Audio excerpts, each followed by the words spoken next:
So called ಬೀಗ mister BP Srinivas. ಇಷ್ಟೋ ತನಕ ಹುಲಿ ಥರ ಹಾರಾಡ್ತಿದ್ರಿ, ಈಗೇನು ಇಲಿ ಮರಿ ಥರ ನಿಂತ್ಕೊಂಡ್ಬಿಟ್ಟಿದ್ದೀರಾ? ನಮ್ಮ ರಕ್ತದಲ್ಲೇ ಸ್ನಾನ ಮಾಡಬೇಕು ಅಂತ ಬಂದಿರೋ ಈ ಮಚ್ಚು ನಿನ್ನ ಬೀಗರ ಮುಖದ ಬೆವರಿನ ಧಾರೆಯನ್ನು ನೋಡೋಕ್ಕಾಗದೆ ಹೇಗೆ ಬಿದ್ದೋಗ್ಬಿಟ್ಟಿದೆ ಅಂತ. ಪದೇ ಪದೇ ಬೀಗ್ರು ಅಂತ ಹೇಳ್ಬೇಡ. ಹೆಣ್ಣು ಹೆತ್ತಿರೋ ಜೀವ ಪಾಪ ಹೇಗೆ ಸಹಿಸ್ಕೊಳ್ಳುತ್ತೆ? ಎಷ್ಟು ನಿಮಗೆ ಧೈರ್ಯ? ನಮ್ಮ ಮನೆಗೆ ಬಂದು ನಮ್ಮನ್ನೇ ಕೊಚ್ತೀವಿ ಅಂತೀರಲ್ಲ. ಅದು ಧೈರ್ಯ ಅಲ್ಲ ತಂಗ್ಯವ್ವ, ಈ ಮನೆಯ ಬೀಗ ಅನ್ನೋ ಧಿಮಾಕು. ಈಗ ಸತ್ಯ ಗೊತ್ತಾಯ್ತಲ್ಲ, ಧಿಮಾಕಿನ ಬಾಯಿಗೆ ಬೀಗ ಬಿದ್ದಿದೆ. ನೀನು ಸರಿಯಾಗಿದ್ದಿದ್ರೆ ಅದೇನೋ ನನ್ನ ಮಗ ನಿನ್ನ ಮಗಳು ಮಾನ ಕಳೆದ ಅದು ಇದು ಅಂತ ಹೇಳಿದ್ಯಲ್ಲ, ಆವತ್ತೇ ಬಂದು ಕೂಗಾಡಬೇಕಿತ್ತು, ನ್ಯಾಯ ಕೇಳಬೇಕಿತ್ತು. ನೀನು ಅದನ್ನೆಲ್ಲ ಯಾಕೆ ಮಾಡ್ತೀಯ ಹೇಳೋ? ನನ್ನ ಮಗಳು ಶ್ರೀಮಂತರ ಮನೆ ಸಂಬಂಧ ಬೆಳೆಸ್ಲಿ ಅಂತ ಕಳಿಸ್ಬಿಟ್ಟೆ ಅಲ್ವಾ? ದುಡ್ಡಿನ ಆಸೆಗೆ ಮಗಳನ್ನ ಇಂಥ ಕೆಲಸ ಮಾಡೋದಕ್ಕೆ ಬಿಟ್ಟಿರೋ ನೀನು ಎಂಥ ಅಪ್ಪನಯ್ಯ? ಇವನ್ ಮಗಳೇನು ಸಾಚ ಅಲ್ವಲ್ಲ ಬಾನು. ಸುಳ್ಳು ಹೆಂಡತಿಯಾಗಿ ಇಷ್ಟು ದಿನ ಈ ಮನೆಯಲ್ಲಿ ಕಾಲ ಕಳೆದ್ಲು, ಈ ಮನೆಯವರ ಸುಖ ಸಂತೋಷಗಳನ್ನೆಲ್ಲ ಕಳೆದ್ಲು, ತನ್ನ ತವರಿನ ಮಾನ ಮರ್ಯಾದೆನೂ ಕಳೆದ್ಲು. ಇಂಥ ಮಗಳನ್ನ ಹೆತ್ಬಿಟ್ನಲ್ಲ ಅನ್ನೋ ಕೊರಿಗೆ ಇವಯ್ಯ ಯಾವತ್ತೋ ನೇಣು ಹಾಕೊಂಡು ಸಾಯ್ಬೇಕಾಗಿತ್ತು. ಇನ್ನೂ ಬದುಕಿದ್ದಾನೆ ಅಂತಂದ್ರೆ ಮಾನ ಮರ್ಯಾದೆ ಎಲ್ಲನೂ ಯಾರಿಗೋ ಮಾರ್ಬಿಟ್ಟಿದ್ದಾನೇನೋ ಅರ್ಥ.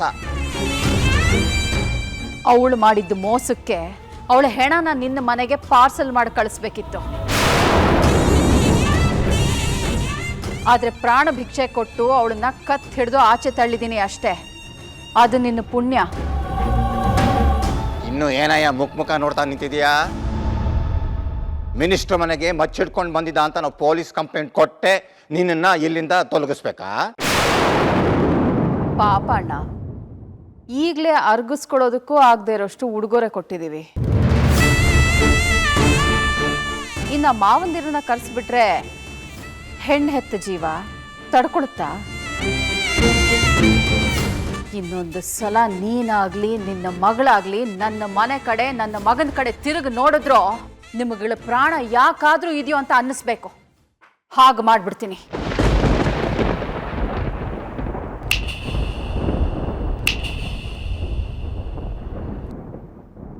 ಸೋ ಕಾಲ್ಡ್ ಬೀಗ, ಮತ್ತೆ ಆ ಹೆಣ್ಣು ನಮ್ಮ ಮನೆ ಮೇಲೆ ಏನಾದರೂ ಕಣ್ಣು ಹಾಕಿದ್ರೆ ನನ್ನ ತಾಳ್ಮೆ ತಡ್ಕೊಳ್ಳೋದಿಲ್ಲ. ಅರ್ಥ ಆಯ್ತು ಅಂದ್ಕೊಂಡಿದ್ದೀನಿ. ತೊಲಗು ಇಲ್ಲಿಂದ, ನಿಂತ್ಕೋ.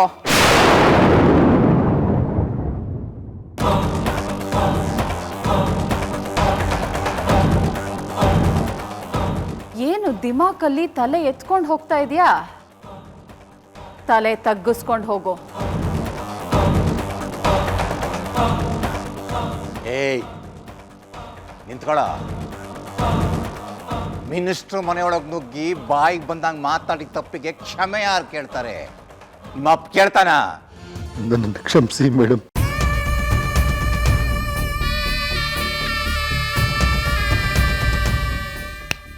ಮಿಸ್ಟರ್, ಕ್ಷಮೆ ಕೇಳೋದು ಅಂದ್ರೆ ಹೀಗಲ್ಲ.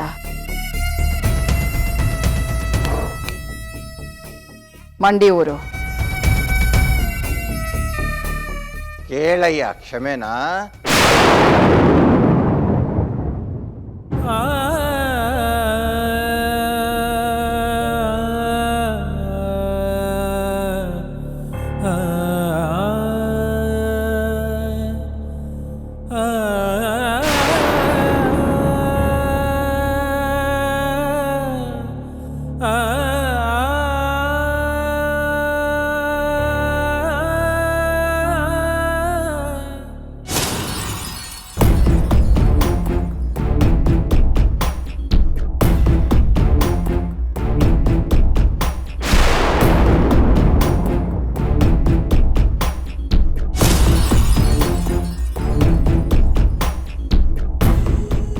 ಈಗ ನೀನು ಎರಡೂ ಕೈಗಳಿಂದ ನಿನ್ನ ಕೆನ್ನೆಗೆ ಹೊಡ್ಕೊಂಡು ತಲೆ ತಗ್ಸಿ ನನ್ನನ್ನು ಕ್ಷಮಿಸಿ ಮೇಡಮ್ ಅಂತ ಕೇಳ್ಕೋಬೇಕು. ನನ್ನ ತಪ್ಪಾಯ್ತು ಮೇಡಮ್, ತಪ್ಪಾಯ್ತು.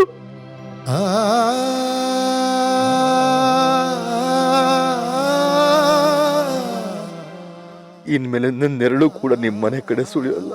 ಆ ಗೀತಾ ಅಂತ ಮಗಳನ್ನ ಹೆತ್ತಿದ್ದಕ್ಕೆ ನಿನಗಿಂಥ ಬಹುಮಾನ ಬೇಕಾಗಿತ್ತು. ಅಂತ ಮಗಳನ್ನ ಹೆತ್ರೆ ಅವಮಾನವೇ ಬಹುಮಾನ ತಂಗಿ.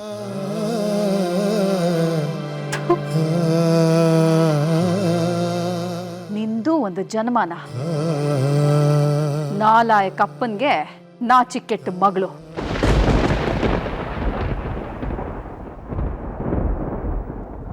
Get out.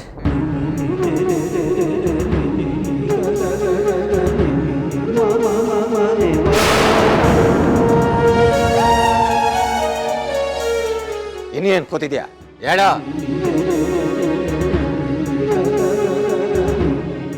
ಏನ್ ಮುಖ ನೋಡ್ತೀಯಾ? ಹೋಗ.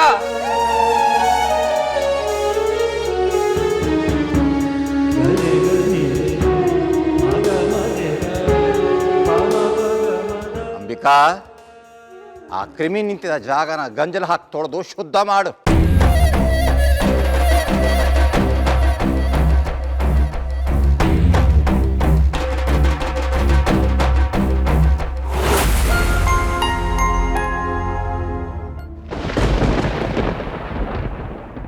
ಇಲ್ಲ ಗೀತಾ, ನೀನಾಗಿ ನೀನೇ ಕರ್ಗೋ ಆಗಿಲ್ಲ. ಮನೆಯಲ್ಲಿ ನಿಮ್ಮ ಅಮ್ಮನಿಗೂ ಉತ್ತರ ಕೊಟ್ಟೆ, ನಿಮ್ಮ ಅಪ್ಪನೂ ಎದುರಿಸ್ದೆ. ಆದ್ರೀಗ ನಿನ್ ಎದುರುಗಡೆ ಬರ್ತಾ ಇರೋದು ನಿನ್ ಮನ್ಸಿನ ಒಂದ್ ಭಾಗ, ನಿನ್ ಪ್ರೀತಿ. ನಿನಗೋಸ್ಕರ ಬದಲಾಗಿರೋ ಜೀವ ನಿನ್ ವಿಜಯ್. ಗೀತಾ, ನೀನ್ ಸ್ವಲ್ಪ ಕರ್ಗಿದ್ರು ನಿನ್ ನಿರ್ಧಾರ ಸುಳ್ಳಾಗುತ್ತೆ, ನಿನ್ ಉದ್ದೇಶ ಮತ್ತೆ ದಿಕ್ ತಪ್ಪುತ್ತೆ. ಮನ್ಸನ್ನ ಗಟ್ಟಿ ಮಾಡ್ಕೋ ಗೀತಾ, ಕಲ್ಲಾಗ್ಬಿಡು.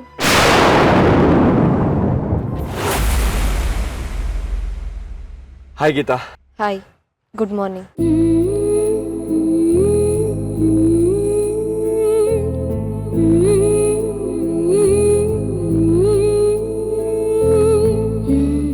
ನಿನ್ನೆ ನನ್ನ ಪ್ರಾಣನೇ ಹೋದಾಗ ಆಗ್ಬಿಟ್ಟಿತ್ತು ಗೀತಾ.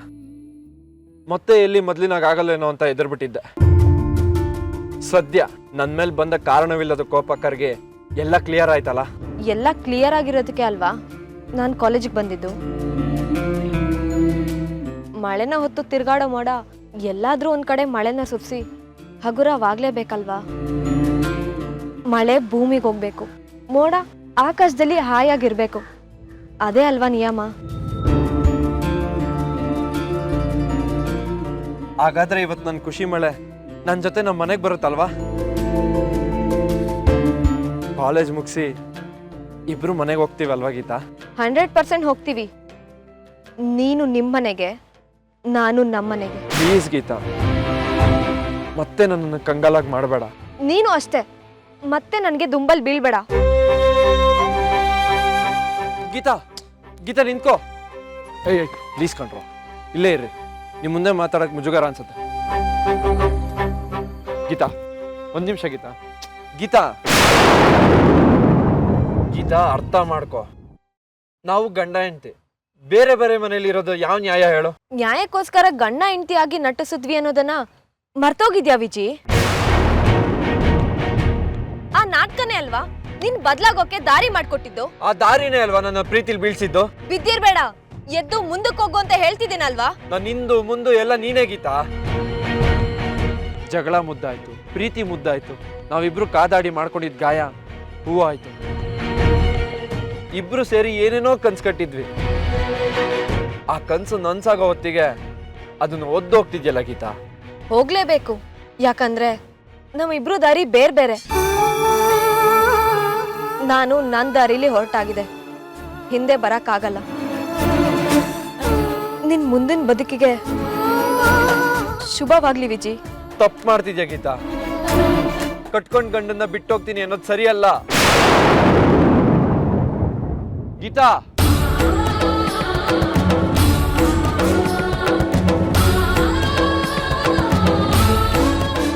ಗೀತಾ ನೀನ್ ಮಾಡ್ತಿರೋದು ಸರಿಯಲ್ಲ, ಇದು ತಪ್ಪು ಗೀತಾ.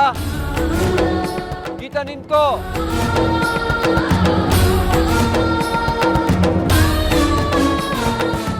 ನಿಜ, ನೀ ನನ್ ಗಂಡ ಅಲ್ಲ.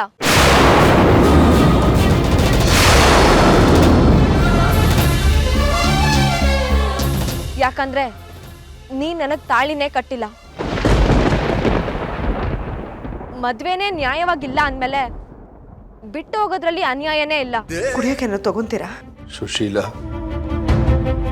ಅವಾಗಿಂದ ಕುಡಿಯೋಕೇನ್ ಬೇಕು ಅಂತ ಕೇಳ್ತಾ ಇದ್ದೀಯಲ್ಲ, ಕುಡಿಯೋಕ್ ಬೇಕು ಕಣೆ. ಸ್ವಲ್ಪ ವಿಷ ಇದ್ರೆ ಕೊಡ್ತೀಯಾ?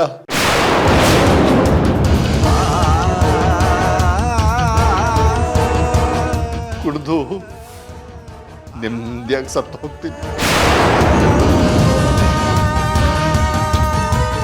ಅಯ್ಯೋ, ಏನಂತ ಮಾತಾಡ್ತಿದ್ದೀರಾ ರೀ? ಶ್ರೀಮಂತಿಗೆ ಆಸೆಗೆ ಮಗಳ ಹತ್ರ ಏನ್ ಬೇಕಾದ್ರೂ ಪಾಪದ ಕೆಲಸ ಮಾಡಿಸು ನಾಲಾಯಕ್ ತಂದೆ ಕಣೆ ನಾನು. ಮಾನ್ಗೆಟ್ಟವನ್ ಕಣೆ ನಾನು.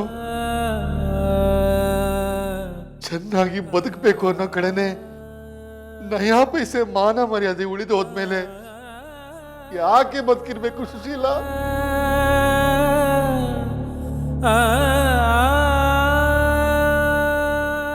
ವಿಷ ಕೊಟ್ಬಿಡೆ, ವಿಷ ಕೊಟ್ಬಿಡು.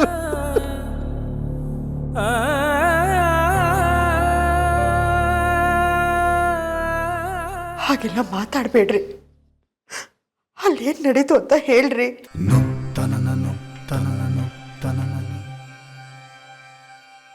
ತುಂಬಾ ಅಂದ್ರೆ ತುಂಬಾ ಅವಮಾನ ಆಗೋಯ್ತು ಕಣೆ ಸುಶೀಲ. ಅವ್ರನ್ನ ಸಾಯಿಸ್ಬಿಡ್ಬೇಕು ಅಂತ ಮಸ್ತ್ ತಗೊಂಡು ಹೋದೆ. ಆದ್ರೆ ಅಲ್ಲಿ ಹೋದ್ಮೇಲೆ ನಾನೇ ಸತ್ತು ಹೋದೆ ಕಣೆ, ಸತ್ತು ಹೋದೆ.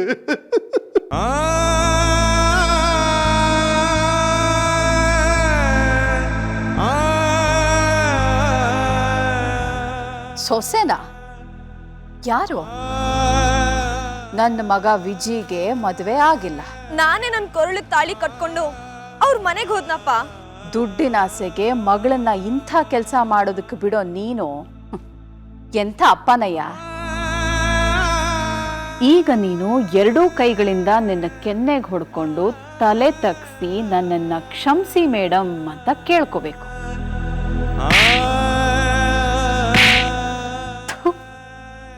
ನಿಂದು ಒಂದು ಜನ್ಮಾನ ನಾಲಾಯಕ ಅಪ್ಪನ್ಗೆ ನಾಚಿಕೆಟ್ಟು ಮಗಳು.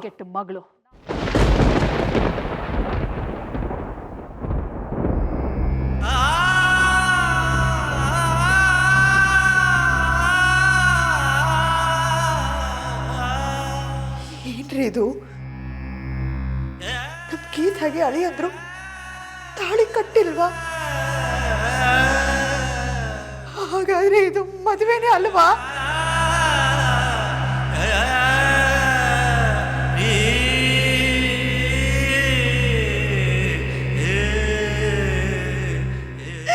ಏನ್ರಿ ಹೇಳ್ತಾ ಇದ್ದೀರಾ?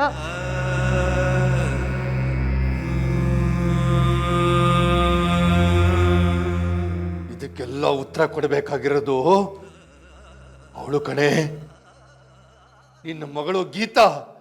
ಎಲ್ಲೇ ಅವಳು?